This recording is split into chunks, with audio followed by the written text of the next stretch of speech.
Town Bank Mortgage, NMLS number 512138, is an equal housing lender. This podcast is for informational purposes only. And now, the man born with a 5 o'clock shadow and with the NMLS number 2028-201. He is a gentleman. He is a scholar. He is Tyler Cralle.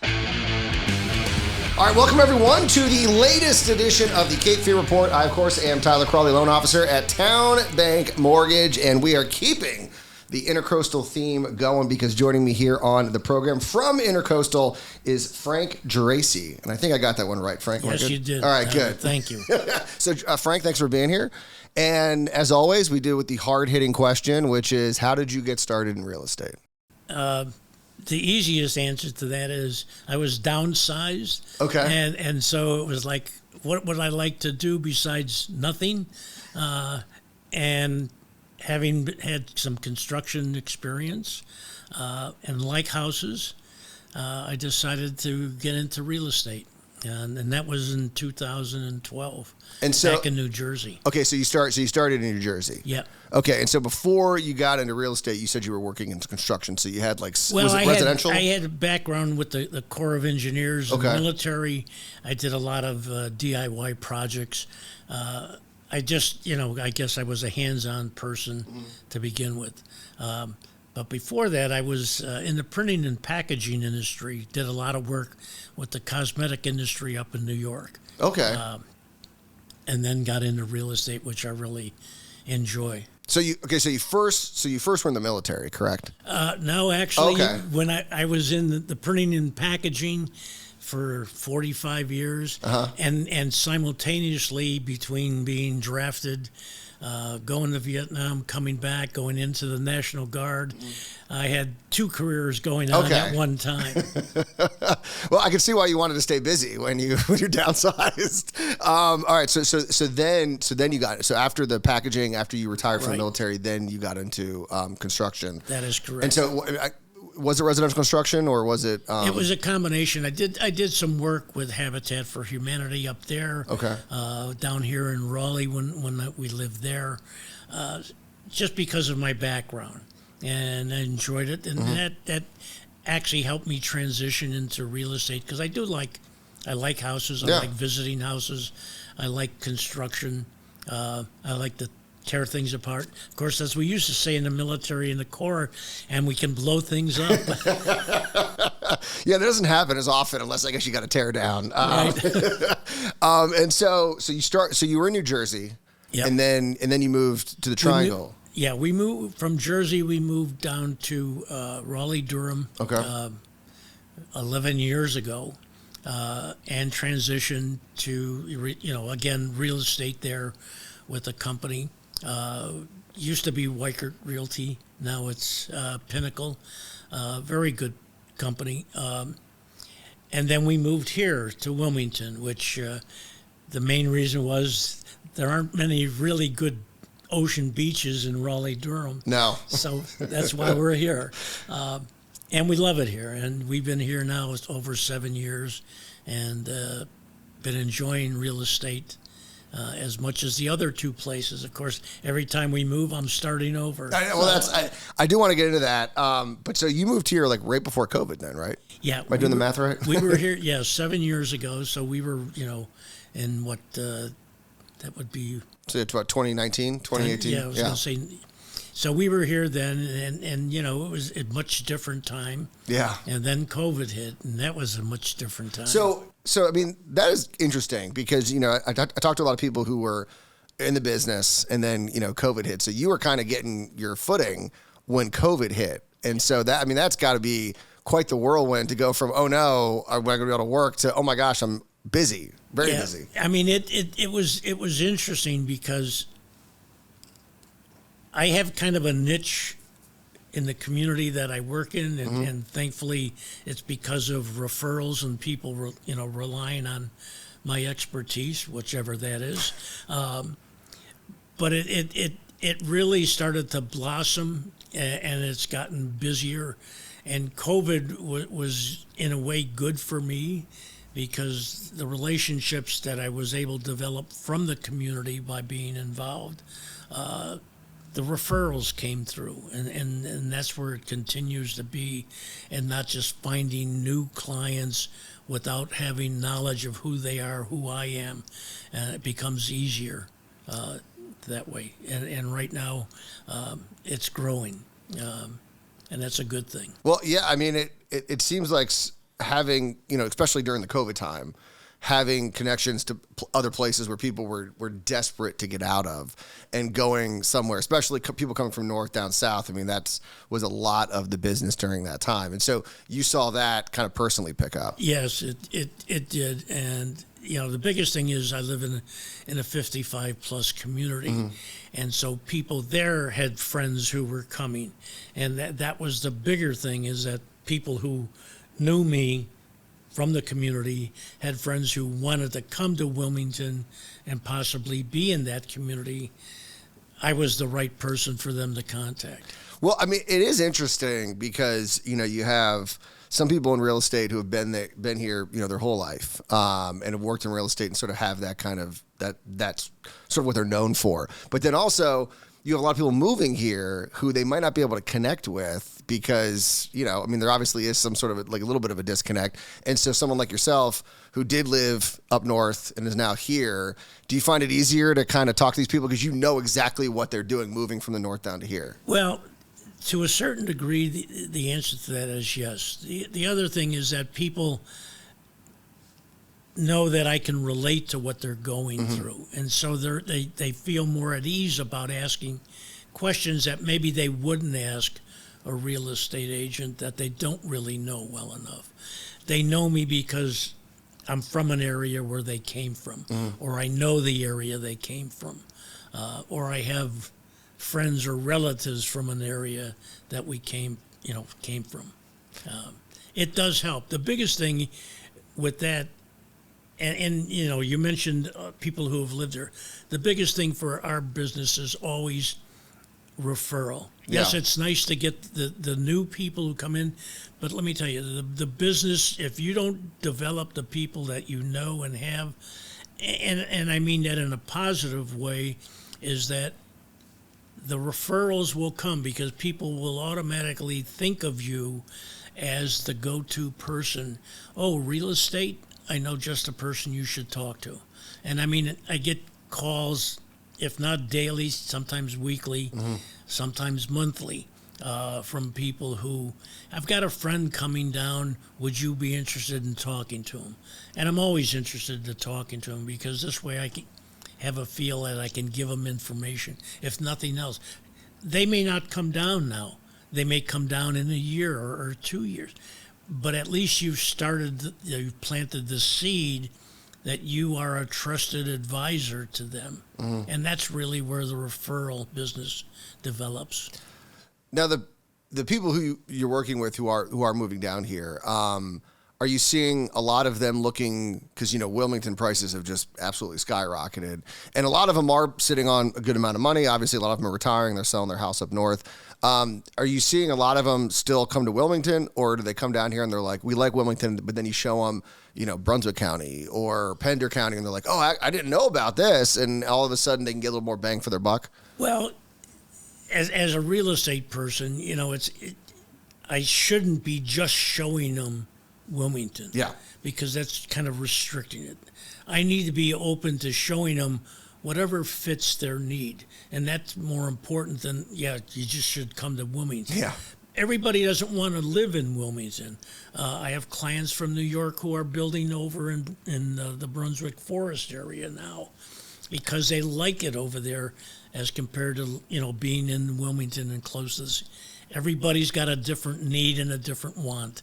So we, show them everything we possibly can, especially if they're coming down for the first time, is more not to show them a property, but to show them the area and the different areas and maybe what it offers by being in Leland or Wilmington or in Pender County. It's important because if they come down and I only show them Wilmington, mm-hmm. they move down here and 6 months later, for whatever reason, they go to Brunswick Forest and go, why didn't you take us there? I would have loved to live here because there's a golf course right on it. So you really have to be open to what their needs and wants are. Yeah, I mean, like I said, it has been amazing, this growth that we've seen in Brunswick and Pender, which has helped this area support the amount of migration that we've had into this area. Because, if you think about, where we would have been 25, 30 years ago, if we would have had the influx, I don't even want to know what home prices would be if we haven't had that growth. Well, when we came down right before, the 11 years when we moved down here, we visited down here. We came down to Wilmington. We stayed down here at the Bellis Hotel, which was not the Bellis Hotel. Hilton, I think. Hilton, yeah. And loved the area. We went out to Leland, found some very lovely houses. But 11 years ago, there wasn't a whole lot out there except those little communities. And we both felt that we wanted to be closer to the city because it has so much to offer. That's one thing about Wilmington that we love, is that there is so much culture here and opportunities to do things that, for us, like being from, the metropolitan New York area, theaters, museums, shows, restaurants. Wilmington is an amazing place to live, and the surrounding area is. And of course, you live in Leland, depending where you are. And I laugh because when I tell people I'm going to take them over the bridge, you especially if they're from the metropolitan New York area, you'll see their eyes kind of roll back into their head because they're thinking of the George Washington Bridge, the Jersey Turnpike, and hours of driving, where here, if you go to Leland, you can be over in Brunswick Forest in that area in 15 minutes or less. Well, there's some parts of Leland where I think you're closer to downtown than like Midtown Wilmington because of the traffic. Yeah. Like you're trying to take Market Street at 5 o'clock. Like you can leave downtown or get back to downtown quicker. And you're just going over that bridge. And so, it is funny how it does seem like an imposition. Oh no, we have to go over the bridge, but it's actually quicker than driving the roads. That's why I say when you have people who come down from that area, and you mention going over the bridge, and you can almost read their faces, because that's what they're thinking is, oh, we're going to be hours on the turnpike, of nothing. And it's like, if we're talking 15 minutes, and they don't believe you until I said, okay, what time is it? Let's go. And then they kind of laugh at the end. They go, oh my God, it really is only 15 minutes. Well, it is also amazing because you talked about, we're discussing not having anything out there. And now there is a ton of stuff. Leland has done an amazing job of building up the infrastructure, having restaurants to go to, shops to go to. Where 10 years ago, you really did have to come into Wilmington a lot if you were in those areas. And now they're pretty much self-sufficient. There are still some things they don't have, but you can be in Leland and never have to leave it versus a couple years ago. Yeah. Yeah, it is growing, and with the growth comes other things and attractions that help it grow. It's important. And of course, as it grows, it gets closer to the areas that have already been built That's up. true, yeah. So it's easier to get to those. Well, it's like southern, we're getting closer and closer to Myrtle Beach, and pretty soon we're just going to become one. We'll be very northern Myrtle Beach. Well, it was funny because I always tell people this because I'm not sure how many people remember it, but back in 2010 when they did the census, they actually moved Brunswick into the Myrtle Beach MSA. And so it was a huge issue for us here because, it was making our area look smaller because we lost that. And we're like, no, the majority of Brunswick County is northern Brunswick County. I understand how close it is, but that's not where the development is. And so I think David Rouser successfully got Brunswick back into Wilmington's MSA. But it is funny that that growth continues. That is going to be an issue of where those people are technically counted as being a part of, because we are going to get very close to Myrtle Beach very soon. And not really moving land. Yeah, I know. It's going to be interesting. Now, obviously, you saw a little bit of a normal market when you came down here before COVID, and now even though it's still probably not where we would like it, it's a little more normal than it was during COVID. How does Wilmington compare to when you were in Raleigh or even New Jersey? I mean, those two markets, I mean, even now, Raleigh and Jersey are crazy. Yeah. I mean, if I look at the house that I live in now, which is probably somewhere between 500,000 and 600,000.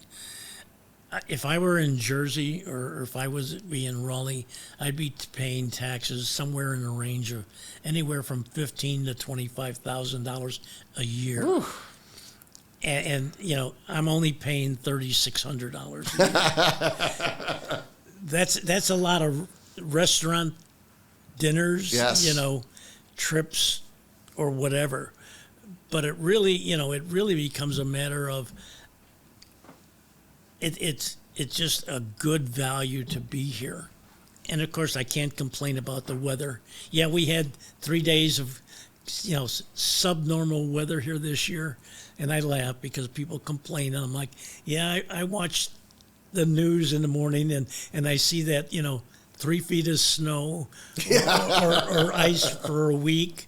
And I'm like, yeah, we had 3 days, and, you know, I could deal with that. It's really only, in my opinion, it's really only like July and August that I'm like, oh, I wish I wasn't in Wilmington. Like, it's just the humidity, and it's rough for me. And like the other 10 months, I love Wilmington. But you haven't been in New York City in July and August. Well, no. So when I was in D.C. In the summer, it was awful because it's all concrete. You're at like New York, and there's no breeze. But I still feel like I don't know. I feel like the humidity is not as bad. But maybe that's just me being when I was younger, and you could take the heat a little bit better. So I don't know if that's what it is. Yeah, part of it is, and I agree with you. It's very humid. But you know, well, for me, I've got a convertible, but I have to be careful with that. But, you know, you run from the air-conditioned car to the air-conditioned office or the air-conditioned store. But, yeah, it can get – you just have to deal with, or you go to the shore every day and, you know, bring your laptop and you work from the shore. That's true. There's always a breeze at the beach, and that no matter how hot it is, you can always survive at the beach. Right. Now, you grew up near the Jersey Shore, right? Yes. And so, you know, that's kind of famous in itself. I mean, we've all, I grew up, you know, watching MTV, and they had some great, it was always at the Jersey Shore was where everyone went. And so, I mean, that's got to be also a little bit of a change too. I mean, Wrightsville Beach is very different than the Jersey Shore. Yeah, it is. And you know, when we first came down here and we stayed at Carolina Beach when we were closing on our house, and you know, we kept seeing the signs for the boardwalk. Yeah. And of course, if you go to the Jersey Shore and you have miles of boardwalk, and there you got, 2 or 3 blocks. Yeah, if that. And everything is not really on the boardwalk; it's below. But again, you know, it's like, okay, fine, I can deal with that. You know, there are other entertainments there, great restaurants in that area, but it's the shore. I mean, I have a group. We go fishing down there, surf it. In fact, they went out last Friday. I couldn't make it, and you know, it's just a lot of good things to be done there. Yeah. Fort Fisher, the ferry, which I love going.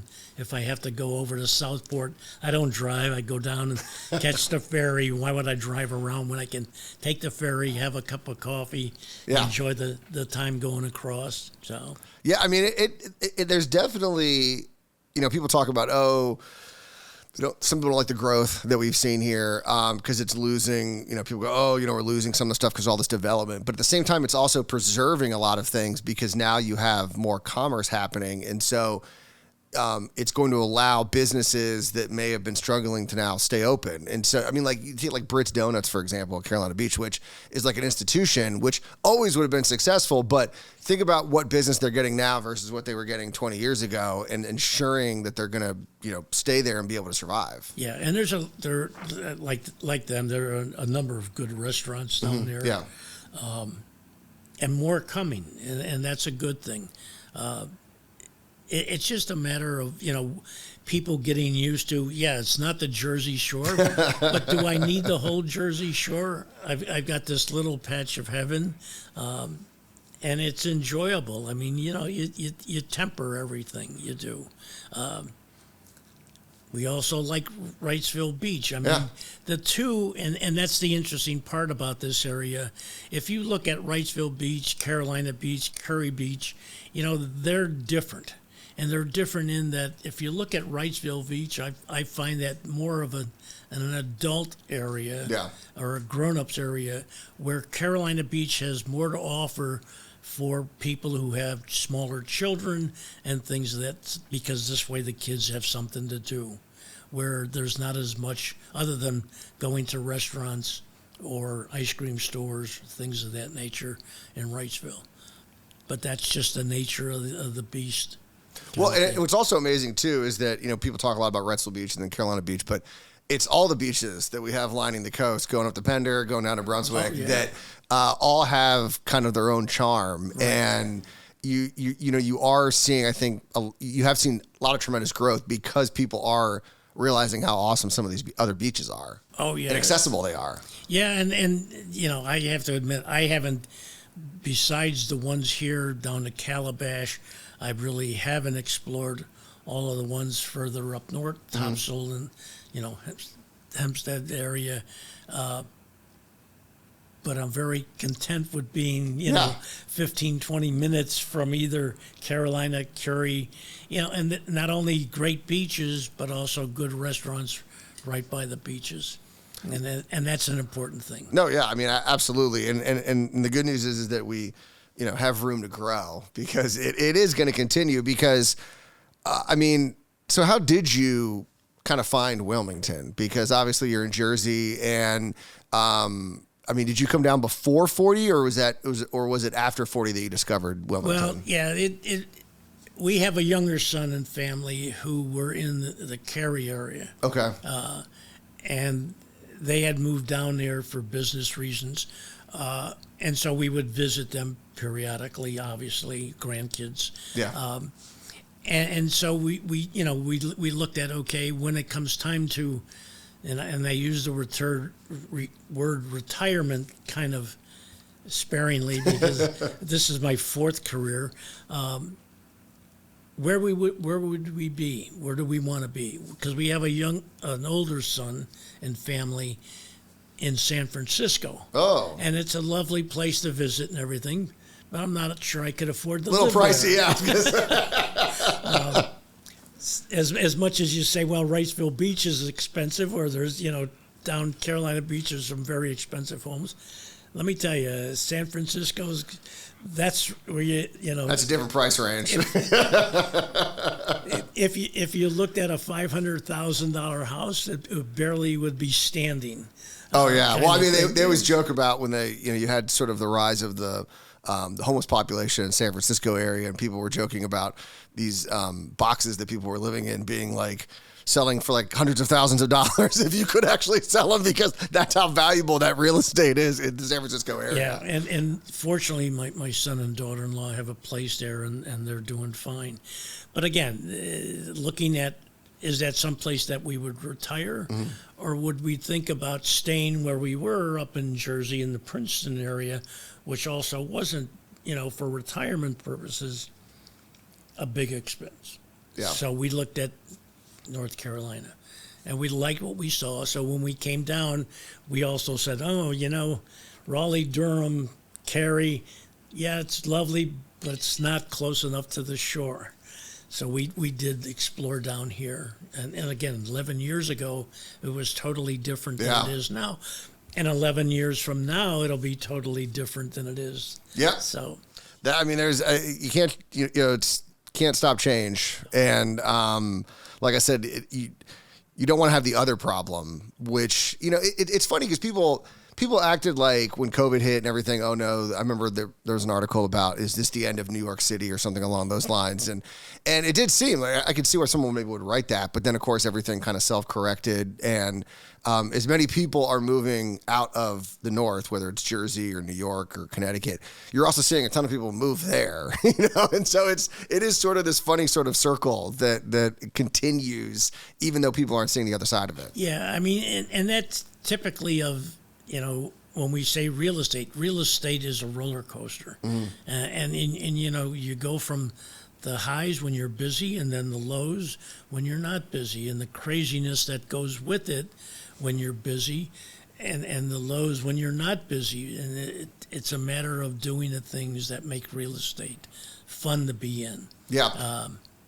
And helping people. I mean, that's the biggest thing.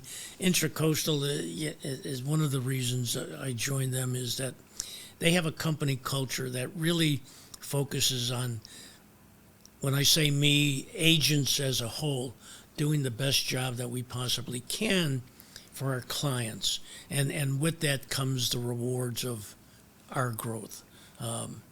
Just like yours, you're doing good jobs for, being able to provide money however they need it in different aspects. Yeah.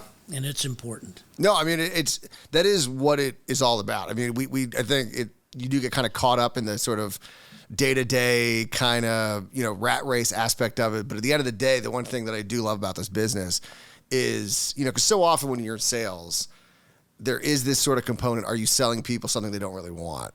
And that is not the case in this business. People want a house, and they get it. They need a mortgage, and so you're providing them with things that they really do want, and that is something that is a rarity in sales sometimes. Yeah, and it's the same, in your end and my end. We're not selling them something. Yeah.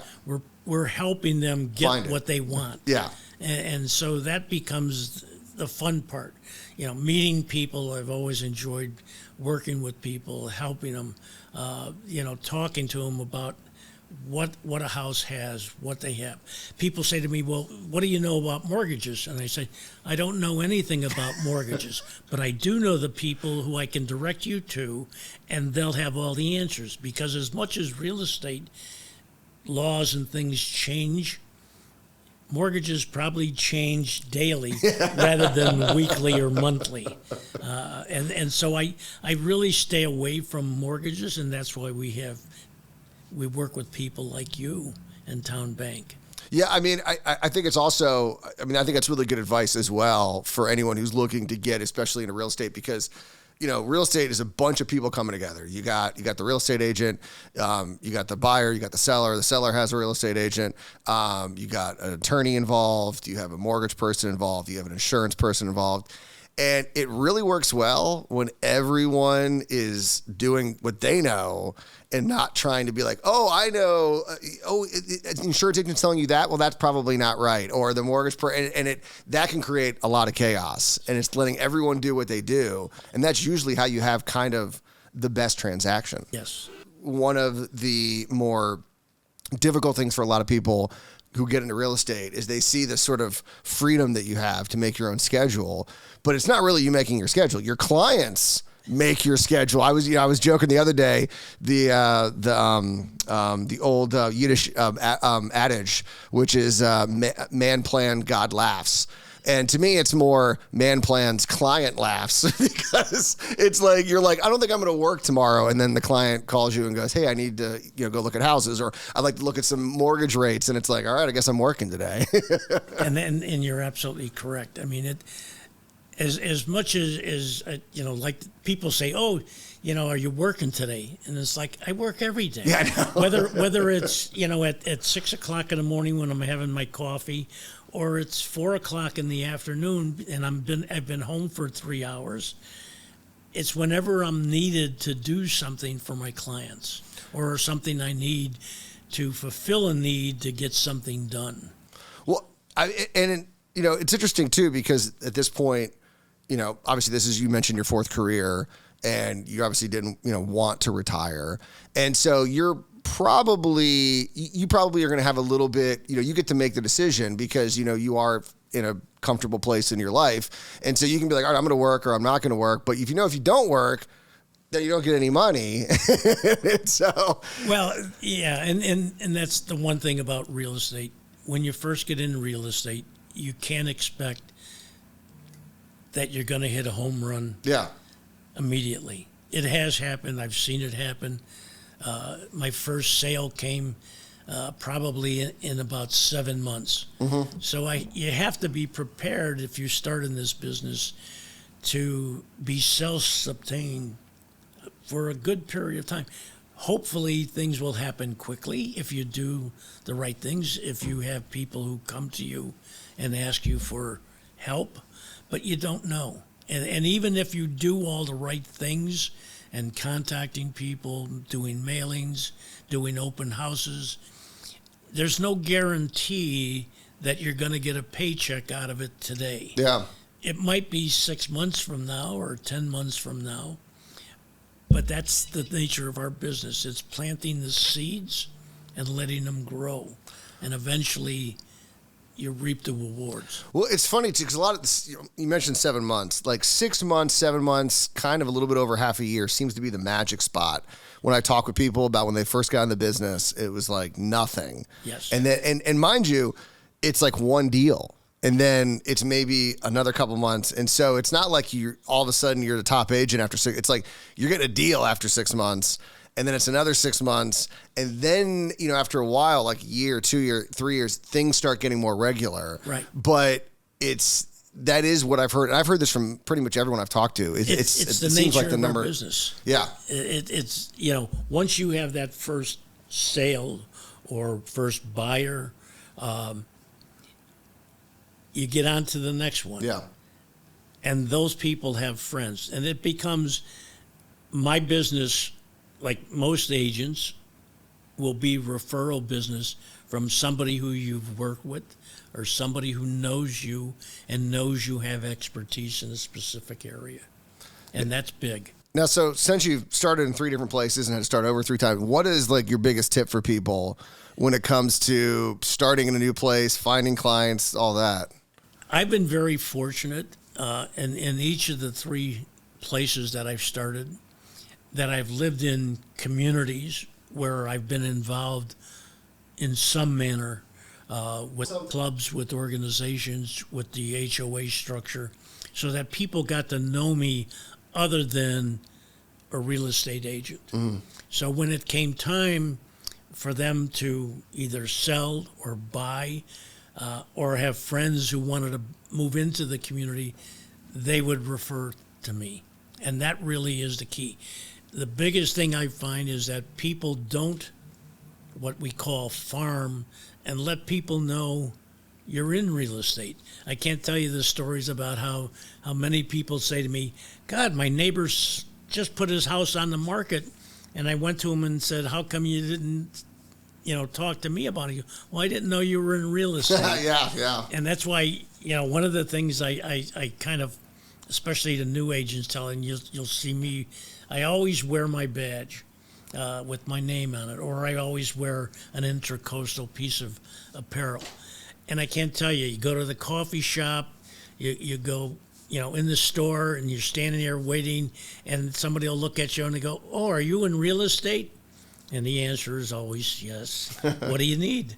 And people will ask you questions. How's the market? What's going on? I mean, I can tell you, going to the doctor's office and people there, the nurses, and they all want to talk about real estate and, what's going on. Can I afford to buy? So it's a good way to meet people, start the conversation. You just never know where it will lead to. And before we go, Frank, what do you see happening with the local market? Obviously, it looked like things were going to take off, and we had rates kind of fall. Rates had kind of jumped up, and it seems like a little bit of a slow start, but things are picking up. So what's your take over the next 6 months, year? The interesting part is that, yes, it is picking up. Believe it or not, we are in Intracoastal. Yeah.